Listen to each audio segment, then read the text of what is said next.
चलिए सभी दोस्तों को नमस्कार। स्वागत है आपका शर्मा स्टडी पॉइंट पर। तो सेट नंबर 3 उत्तराखंड के महत्वपूर्ण प्रश्नों के साथ मैं आपका साथी जगमोहन फिर से लेके आ गया हूँ उत्तराखंड के आपके लिए महत्वपूर्ण प्रश्न। तो आज के पहले प्रश्न की ओर चलते हैं। तो आपका आज का पहला प्रश्न है, सोमचंद के आगमन के समय कुमाऊं पर निम्न में से कत्यूरी वंश के किस राजा का शासन था? सोमचंद के आगमन के समय कत्यूरी पर निम्न में से किस वंश के राजा का शासन था? ऑप्शन ए में आपका खरपतदेव का, बी में आपका निम्बरदेव का, सी में आपका ब्रह्मदेव का, डी में आपका वसंत देव का। तो सोमचंद के आगमन पर किसका शासन था कत्यूरी पर? तो ऑप्शन सी आपका सही आंसर हो जाएगा। ब्रह्मदेव का शासन था सोमचंद के समय पर। चलते हैं प्रश्न नंबर 2 की ओर।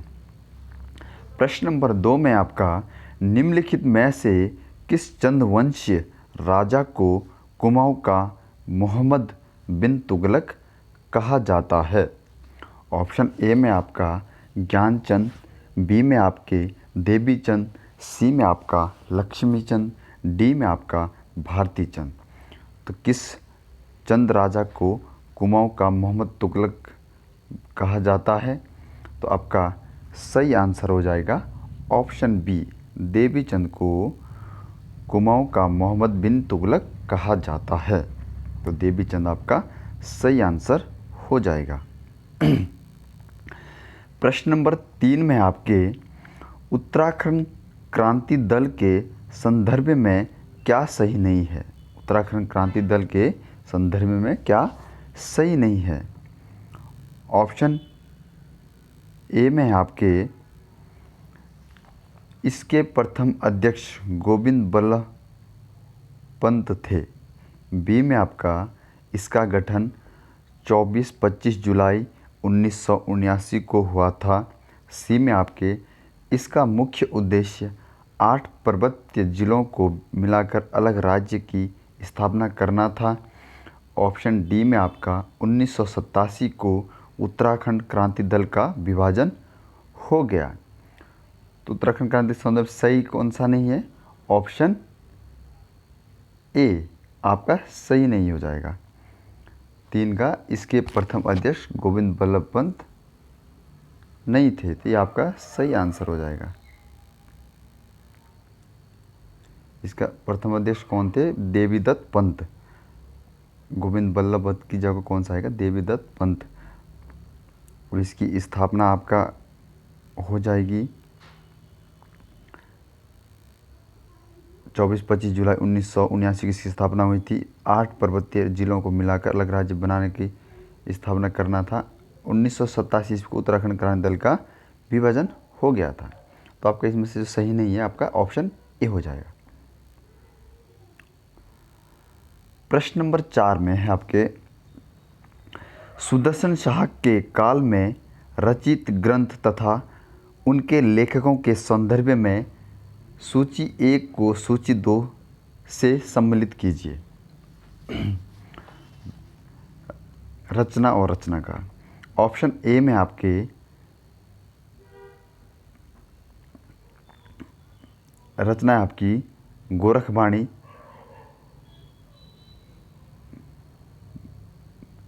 मुकुंदानंद, सुदर्शन दय, सुदर्शन शाह, प्रद्युम्न दय, हरिदत्त शर्मा, सभाभूषण, रामदत्त बगुणा। तो आपका इसमें मिलान करना है, कौन सा सम्मिलित है कीजिए। तो आपकी गोरखबाणी तो आपकी हो जाएगी, गोरखबाणी आपकी हो जाएगी सुदर्शन शाह की। ऑप्शन ए, गोरखबाणी आपकी सुदर्शन शाह की हो जाएगी। सुदर्शन उदय आपकी किसकी है? मुकुंदानंद। बी, प्रभुनोदय किसकी आपकी? ये हो जाती है आपकी रामदास बगुणा की। डी में सभाभूषण है आपकी हरिदत्त शर्मा। तो आपका सही आंसर कौन सा बैठ रहा है? गोरखवाणी आपकी दूसरा, दो सुदर्शनोदय मुकुंदानंद पहला। ऑप्शन ए आपका सही आंसर बैठ जाएगा इसमें, ऑप्शन ए आपका सही आंसर हो जाएगा। प्रश्न नंबर 5 की ओर चलते हैं। प्रश्न नंबर 5 में है, देहरादून घंटाघर का निर्माण कुंवर आनंद सिंह ने 1948 ईस्वी में करवाया था, जिसका शिलान्यास सरोजनी नायडू ने तथा उद्घाटन 1953 ईस्वी में किसने किया था। इम्पोर्टेंट क्वेश्चन है। देहरादून घंटाघर का निर्माण कुंवर आनंद सिंह ने 1948 में किया था, जिसका शिलान्यास सरोजनी नायडू ने तथा उद्घाटन 1953 में किसने किया था। ऑप्शन ए में आपका जवाहरलाल नेहरू, बी में आपका लाल बहादुर शास्त्री, सी में आपका राजेंद्र प्रसाद, डी में आपका सरला भाई बहन। तो आपका कौन 1953 में देहरादून घंटाघर का उद्घाटन करने आया था, तो आपका सही आंसर हो जाएगा लाल बहादुर शास्त्री, बी आपका सही आंसर हो जाएगा। प्रश्न नंबर 6 में आपके स्वर्गारोहिणी शिखर उत्तराखंड राज्य के किस जिले में अवस्थित है। स्वर्गारोहिणी शिखर उत्तराखंड राज्य के किस जिले में स्थित है। ऑप्शन ए में आपका चमोली रुद्रप्रयाग, बी में आपका चमोली उत्तरकाशी, सी में आपका नैनीताल, डी में आपका उत्तरकाशी पिथौरागढ़। तो आपका स्वर्गारोहिणी शिखर किस जिले में स्थित है। ऑप्शन बी चमोली व उत्तरकाशी में आपका स्वर्गारोहिणी शिखर स्थित है। ऑप्शन बी आपका सही आंसर हो जाएगा। प्रश्न नंबर 7 में आपके उत्तराखंड राज्य के संदर्भ में हिमालय पर्वत श्रेणियों का दक्षिण से उत्तर का क्रम निर्धारण करते हुए उपयुक्त विकल्प चुनें। दक्षिण से उत्तर का क्रम निर्धारण करते हुए उपयुक्त चुनें। अच्छा, ऑप्शन ए में आपका मध्य हिमालय पर्वत श्रेणी,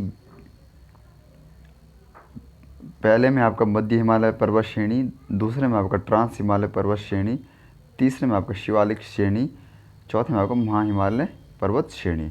तो दक्षिण से उत्तर की ओर, तो सबसे नीचे आपका कौन सा आ जाएगा। सबसे नीचे आपका आ जाएगा, सबसे नीचे तो आपका आ जाएगा शिवालिक। पहले आपका आ जाएगा शिवालिक सबसे नीचे, फिर आपका कौन सा आता है, शिवालिक के ऊपर कौन सा आपका होता है, फिर आपका आ जाएगा मध्य। दक्षिण में आपके मान लो चौथे में आ जाएगा शिवालिक, तीसरे में आपका आ जाएगा मध्य हिमालय, और मध्य हिमालय के उत्तर में आपका कौन सा पर्वत श्रेणी होती है। मध्य हिमालय के ऊपर आपकी होती है महा हिमालय, और महा हिमालय का आपका कौन सा आ जाएगा ट्रांस हिमालय। तो आपका पहले में कौन सा आ जाएगा, तीसरा, पहला, ये आपका डी आपका सही आंसर हो जाएगा। दक्षिण से पूर्वी की ओर कहा गया है, तो आपका सही आंसर कौन सा हो जाएगा। सही आंसर आपका हो जाएगा डी। सबसे नीचे होता आपका शिवालिक, फिर होता आपका मध्य हिमालय, सबसे नीचे होगा आपका शिवालिक, फिर आपका मध्य हिमालय, फिर आपका सबसे नीचे आपका होता है शिवालिक, फिर आपका मध्य हिमालय, फिर आपका महा हिमालय, फिर आपका ट्रांस हिमालय। तो डी आपका सही आंसर हो जाएगा। प्रश्न नंबर 8 में आपका देवताल झील निम्नलिखित में से किस दर्रे में स्थित है। ऑप्शन ए में आपका लिपुलेख दर्रे में, बी में आपका धर्मा दर्रे में, सी में आपका माणा दर्रे में, डी में आपका नीति दर्रे में। देवताल, तो सही आंसर आपका हो जाएगा ऑप्शन सी, देवताल आपकी माणा दर्रे में, जो कि आपका चमोली में स्थित है। प्रश्न नंबर 9 है आपका तमसा नदी के संदर्भ में निम्नलिखित में से कौन सा कथन असत्य है। ऑप्शन ए में आपका यह हर की दून क्षेत्र में प्रभावित होने वाली छोटी नदी है। बी में आपका इसका उद्गम गंगोत्री हिमनद से है। सी में आपका यह काशी के निकट यमुना में मिलती है। डी में आपका इसी के तट पर महर्षि वाल्मीकि ने रामायण की रचना की थी। यहाँ पे आपका न हो जाएगा। इसी के तट पर महर्षि वाल्मीकि ने रामायण की रचना की थी। तो आपका कौन सा असत्य हो जाएगा तमसा नदी के संदर्भ में? तो सही आंसर आपका हो जाएगा ऑप्शन बी, इसका उद्गम गंगोत्री हिमनद से नहीं होता है। बी आपका सही आंसर हो जाएगा। प्रश्न नंबर है आपका 10। पौआली काठा बुग्याल, जिसे विभिन्न प्रकार की जड़ी बूटियों आदि के कारण जैव सुरक्षित पार्क घोषित किया गया है, उत्तराखंड के किस जिले में स्थित है? पौआली काठा बुग्याल आपका कहाँ पर स्थित है? ऑप्शन ए में आपका हरिद्वार, बी में आपका नैनीताल, सी में आपका उत्तरकाशी, डी में आपका पिथौरागढ़। तो आपका पौआली काठा बुग्याल स्थित कहाँ पे है? ऑप्शन सी, उत्तरकाशी में आपका पौआली काठा बुग्याल स्थित है। प्रश्न नंबर 11 में आपके उत्तराखंड राज्य का जनगणना 2000 के अनुसार सर्वाधिक और सबसे कम लिंग अनुपात वाले जिले है। जनगणना 2011 के अनुसार सर्वाधिक और सबसे कम लिंग अनुपात वाले जिले हैं। ए में है आपके अल्मोड़ा व हरिद्वार, बी में आपका अल्मोड़ा व देहरादून, सी में आपका हरिद्वार और नैनीताल, डी में आपका देहरादून व हरिद्वार। तो आपका सर्वाधिक और सबसे कम लिंग अनुपात में कौन सा है? तो आपका ऑप्शन ए आपका सही आंसर हो जाए। सर्वाधिक आपका अल्मोड़ा, सबसे कम आपका लिंग अनुपात होता है हरिद्वार का। प्रश्न नंबर 12 की ओर चलते हैं। बजहर नामक त्यौहार निम्नलिखित में किस जनजाति द्वारा मनाया जाता है? बजहर नामक त्यौहार किस जाति में मनाया जाता है? ऑप्शन ए में आपका राजी, बी में आपका भोटिया, सी में आपका थारू, डी में आपका बोक्सा। तो बजहर कौन सी जनजाति त्यौहार मनाती है? तो आपका सही आंसर हो जाएगा थारू जनजाति आपका बजहर नामक त्यौहार मनाया करती है। प्रश्न नंबर 13 में है, कौन सा राष्ट्रीय राजमार्ग हरिद्वार को बद्रीनाथ से जोड़ता है? ऑप्शन ए में आपका NH58, बी में आपका NH72, सी में आपका NH87, डी में आपका NH74। तो हरिद्वार को बद्रीनाथ से कौन सा NH जोड़ता है? तो सही आंसर हो जाएगा आपका NH87, सी आपका सही आंसर हो जाएगा। प्रश्न नंबर 14 में है, निम्न में से कौन सा एक सही सुमेलित नहीं है? ऑप्शन ए में आपका लोहारी नागपाल परियोजना उत्तरकाशी, विष्णु प्रयाग परियोजना रुद्रप्रयाग, मनेरी भाली परियोजना उत्तरकाशी, सप्तेश्वर परियोजना पिथौरागढ़। तो आपका कौन सा सही नहीं होगा? तो आपका सही आंसर हो जाएगा option number B, Vishnuprayag परियोजना आपका रुद्रप्रयाग में ना होकर कहाँ होती है? चमोली में विष्णु प्रयाग परियोजना होती है। तो आपका बी सही आंसर हो जाएगा। प्रश्न नंबर 15 में है, टिहरी परियोजना में सहयोग हेतु रूस से समझौता हुआ था। टिहरी परियोजना में सहयोग हेतु रूस से समझौता हुआ था 1975 में, बी में आपका 1972 में, सी में आपका 1986 में, डी में आपका 1980 में। तो आपका 15 का सही आंसर हो जाएगा। रूस से कब समझौता किया गया था? तो ऑप्शन नंबर सी आपका सही आंसर हो जाएगा। 1986 में टिहरी परियोजना में सहयोग हेतु रूस से समझौता किया गया था। प्रश्न नंबर 16 में आपका उत्तराखंड राज्य को 1 अप्रैल 2001 को विशेष राज्य का दर्जा प्राप्त हुआ। विशेष राज्य का दर्जा पाने वाला कौन सा राज्य था? ऑप्शन ए में आपका 15वां, बी में आपका 11वां, सी में आपका 10वां, डी में आपका 17वां। तो विशेष राज्य का दर्जा पाने वाला उत्तराखंड का कौन सा स्थान था?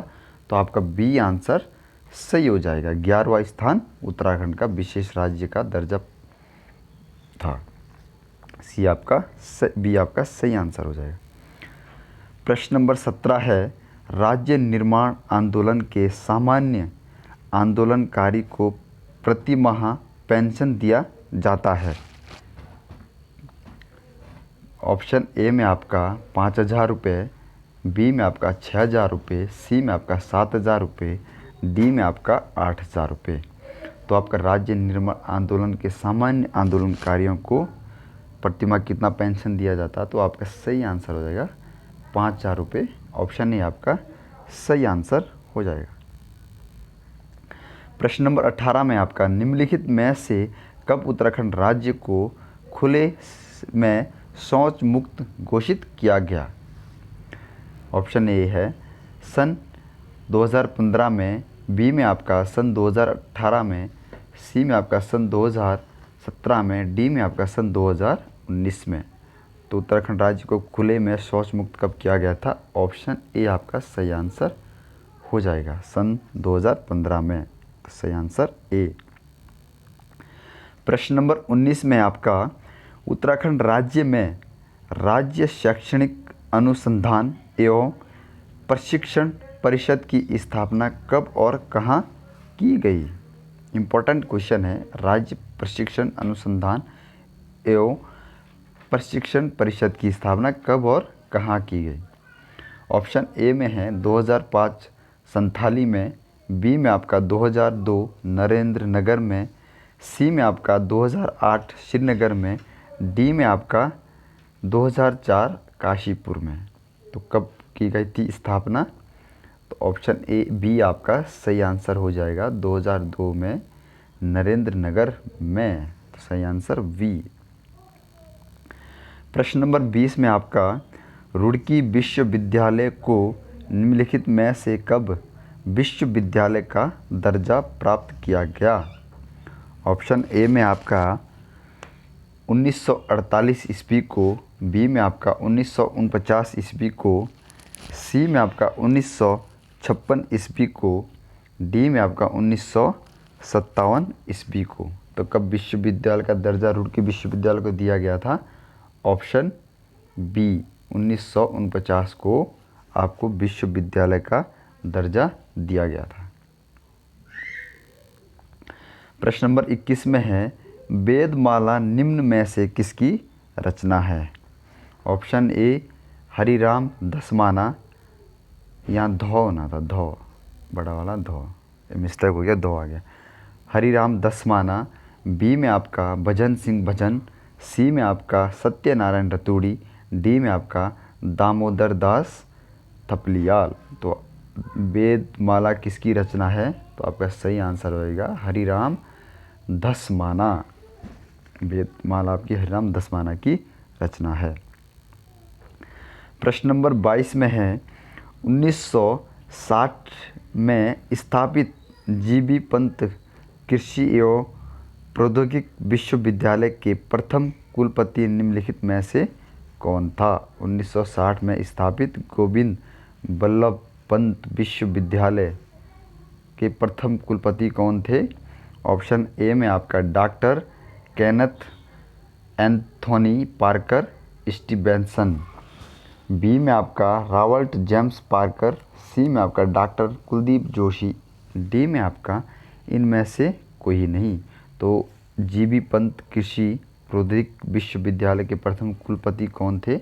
ऑप्शन ए आपका सही आंसर हो जाएगा, doctor Kenneth Anthony Parker Stevenson आपके प्रथम कुलपति हो जाएंगे। स्थापना 1960।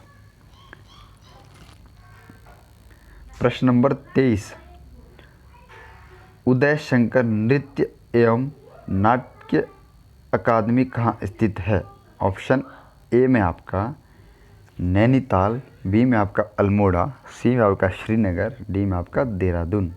तो आपका सही आंसर हो जाएगा ऑप्शन बी, अल्मोड़ा में उदय शंकर नृत्य एवं नाट्य अकादमी स्थित है।